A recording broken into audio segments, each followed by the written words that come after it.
The name of the show is Alone Together, and it is about a family during Clamfest here in Yarmouth, and the various impacts that a community event like Clamfest has on the different individuals in this family.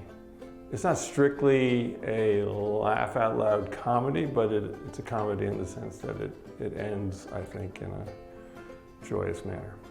He came to me shortly after I started here a year ago, so I could hear some music and see some of the scenes from the play, and I just fell in love with it. To me, it became really exciting to find an opportunity to do a local production.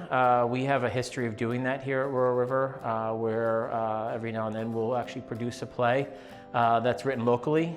Annually, we do our Stroll Haunted Yarmouth, which is completely written locally in collaboration with the Yarmouth Historical Society. And so this felt like a really natural fit to collaborate with someone else. And so when we were thinking about what are we going to do for the Clamfest, I remembered Kent's play and said, oh, I wonder if he'd be interested in doing a little showcase with us. And he said yes. We're doing 3 songs from the show, so we've done a snippet of it. It's meant to be like a preview performance, so the whole show is about 100 pages. I'm sure it's more full-fledged, but this is meant to just give the audience an idea of what you could see if you want to see the entire thing. My role here at Royal River is behind the scenes. The way I describe it is I'm a professional theater fan, helping them with their sort of books and finances, fundraising, assisting producers with putting on plays, working with creative teams on their needs. But in addition to our shows, I also manage all of our educational programming, outreach. We run summer camps as well as after-school programs year-round. My role is to direct the show, which really is mainly the blocking and for a lot of the straight scenes. And I'm music directing, which for this has been taking the lyrics and the music that he's recorded and kind of, teaching it to the performers, but also making sure that the written music is usable for our guitarist and our drummer, and making sure that the chords are written out and everything. So it's been a little more like deciphering, which has been kind of fun. A little less teaching, a little more taking his work and making it user-friendly. Changing keys a little bit because they were definitely written for the person who wrote the music, which is awesome. And for these ensembles, they needed it in different keys and stuff. So it was very cool to kind of piece that together. Really motivating the actors and the whole ensemble and just having fun with it. I play Olivia. It's very fun knowing that kind of what's in the show is what we're also portraying. It's interesting to show what people are doing while they're watching the show, in the show. It's very fun.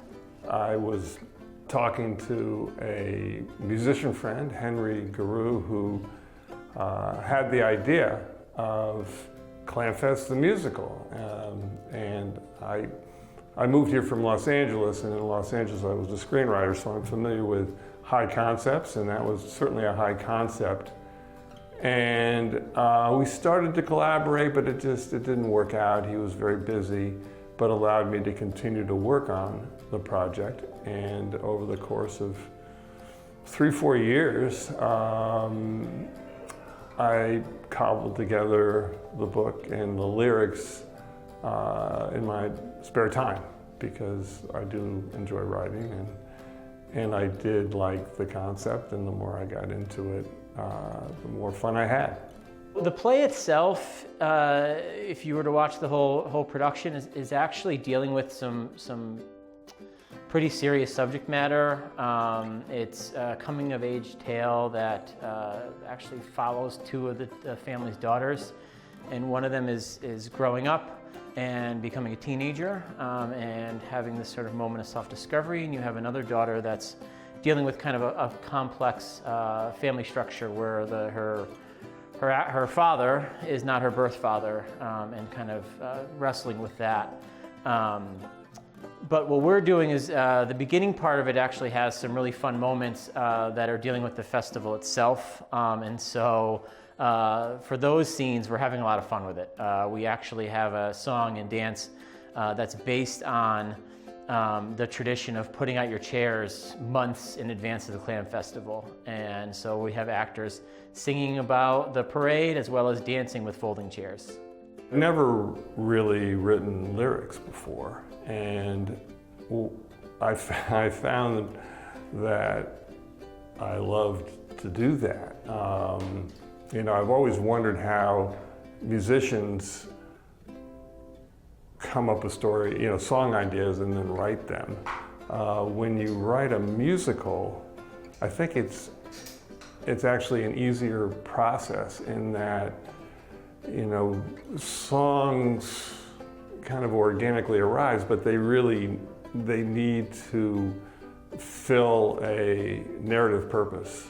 And so off the bat, I'm not trying to think of, okay, a love song. What angle on love could I possibly write about that hasn't been written about? Rather, I need to get from point A to point B with this song.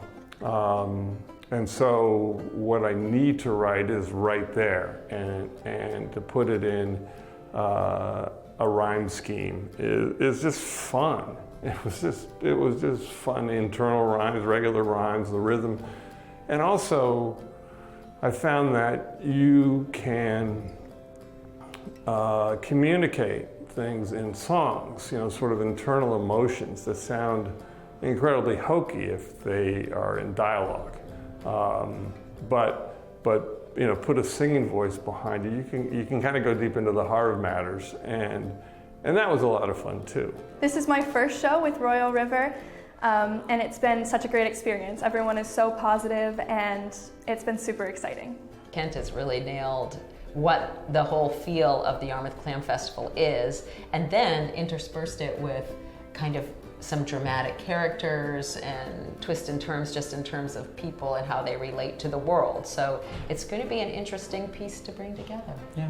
I feel like I'm coming from the outside because my only memories are like doing the 5K as a little kid, so I have actually never been to Clam Fest. We've collaborated with the Clam Festival annually since we were founded. And we've done a variety of stuff from doing sing-alongs in the children's booth to participating in the parade. We've actually won Best Float a few years. I think Clam Fest jumped out at me as a setting and as a character in this musical, because it's a community event by community for community and brings community together. And when I was initially thinking about, you know, the different storylines I wanted to bring into this musical, there was an article about mental health in Great Britain saying that the #1 mental health issue in Great Britain, and this is in 2020, was loneliness. And I'm an educator, and I work with students 4th to 10th grade. And people, students, adults, sometimes kind of close in on themselves, thinking that the issues that they're dealing with are issues that only they deal with. And, you know, the fact is that we're all alone together. I mean, we all are inside our own heads, but we do share the emotions, we do share experiences, and in sharing those things, I think that's the way community ideally operates, and that's how we heal and come together and become better human beings. I've been involved in live theater in a variety of different capacities on and off for over the last 15 years. I've been at Royal River Community Players for a little over a year now. One of the beautiful things about what we do here is we're theater for all ages by all ages. And to do this, it's not really just my work, but really it takes the work of a community. And that's one of the things that I find that's kind of beautiful about us and our mission is that, you know, we certainly have a space, We have an executive director, but really that's it. And then a bunch of people who sometimes know each other and a lot of times don't, kind of converge on this space. And some of them are actors, and some of them are technical directors, and some of them are operating lights or painting sets.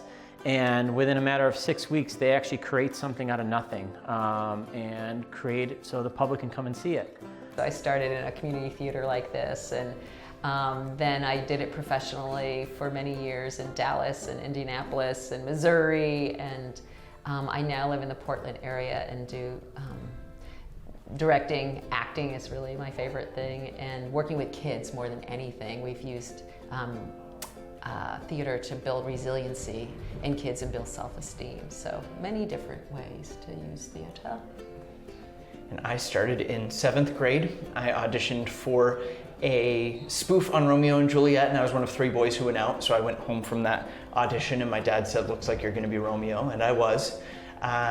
I do a lot of performing, a lot of directing, a lot of music directing. I'm on the board of directors at Lyric Music Theater down in South Portland. I also direct unified productions, so productions for individuals with and without disabilities throughout Maine. I will say I've been in youth drug prevention for years and years, and I can't tell you how the arts really help people to cope, particularly after COVID. And so I feel like theater and the arts have far bigger stage in this world than just that.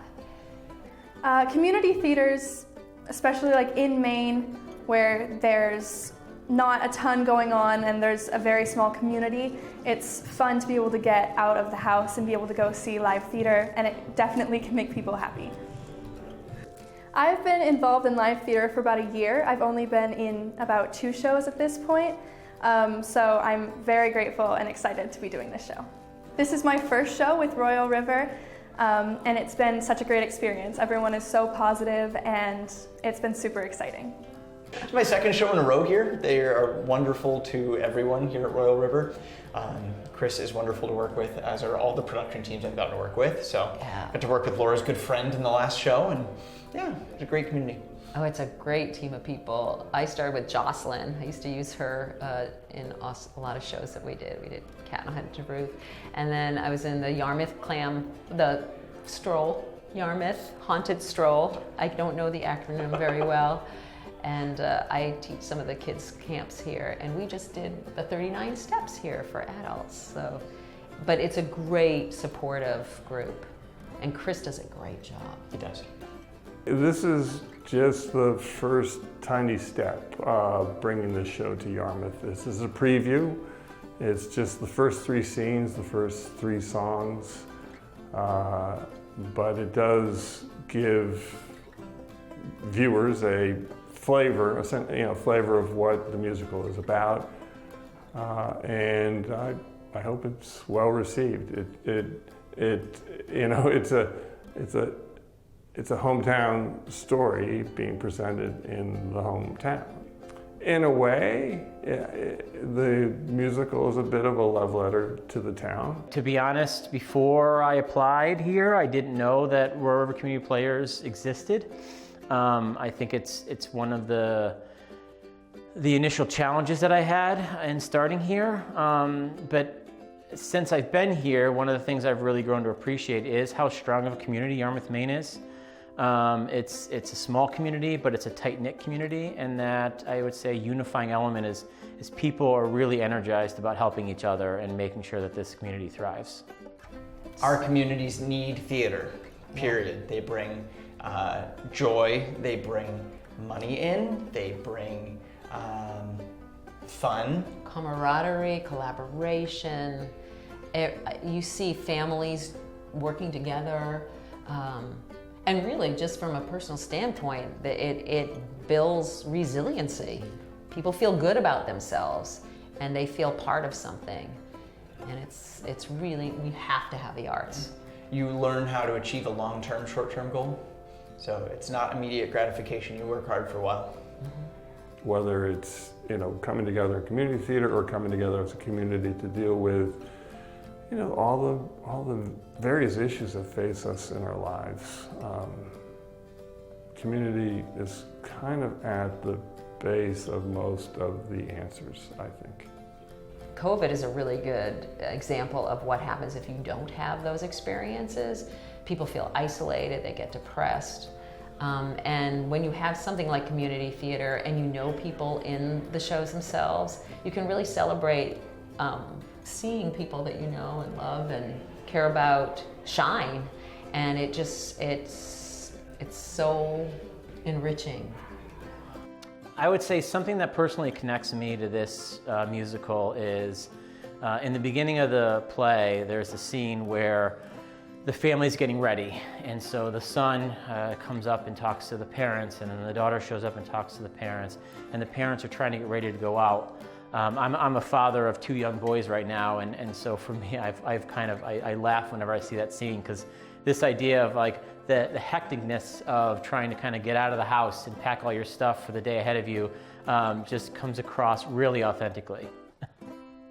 I mean, I feel connected to all the scenes because though it is a work of fiction, it's very much a part of my history and my observations around the town and around my family and around my kids and their friends and watching them grow and develop. My character has had to mature very quickly. She's had problems with her family, so she's just had to grow up very quickly and be very mature for the people around her, and I connect to that because I've also had to mature with having younger siblings and everything like that. I've had to mature and grow up too, just like this character. I relate very well with the song Stressful. Laura? That goes without saying. Well, I love what you've done with Stressful. You've really pulled a lot out of that. But I think I kind of like parts of the Chair song because it really is a slice of what we can all relate to. Whether it's Yarmouth Clam Festival or not, I think you can relate to a lot of the things that are said and done in that particular song. And it's whimsical. Road Community Players does our work out of the Playhouse, which is a small black box theater here on Route 1. And we chose this space because it allows us to create kind of intimate, immersive theater. It's a 90-seat space, and when we do our performances, the audience is right on stage, which is an ideal environment when you're working with multi-age groups because it allows for them to hear the little voices when we're working with kids, and it also allows sort of the energy that they're giving back to the actors to kind of fuel their energy on stage and deliver an even bigger performance. It's a very fun show, and I think it's very exciting, and it'll definitely make you happy. There'll be some expectations around this show that it's just about Clamfest and it's just about the fun and games that are part of Clamfest, but this is actually, at its base, a fairly serious show. But when you put it to music, it lightens everything up. Any creative process, script writing, playmaking is a process of editing. And so this is one further pass where Kent gets to see the work on stage and decide to make different choices the next time around. The show has been an amazing experience. I've been so grateful to be a part of it because everybody has been so positive and I've had a great time. So the best way to stay up to date on what we're doing here at the Playhouse is either through our website or through our social media. We're on both Facebook and Instagram, and we use those pretty heavily.